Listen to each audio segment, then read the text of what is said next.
මදැසත් කලවාසනා පැසිනා මහර්දේ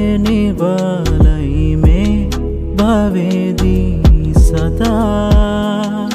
පුදාම මගේ සිත ඈවෙත බැදුන නිල්දෙනෙතින් හෙළු බැලුමා හදරදුනේ දෙවිය මවනා ලද සිතුවමක් දෝ නුබනේක වර්ණයෙන් අලංකාර කළ ගුරු බුහුටි දෙතොල්ලග නොකී කතාව දැඩි හිත එක්තැන්නු පළමු වතාව නුබ අනෙකෙකුගේ නොවි මගේම වෙනතුරු බලා හිදින් සෝබලී මාදිහා දැක ඇව දුරදී මගේ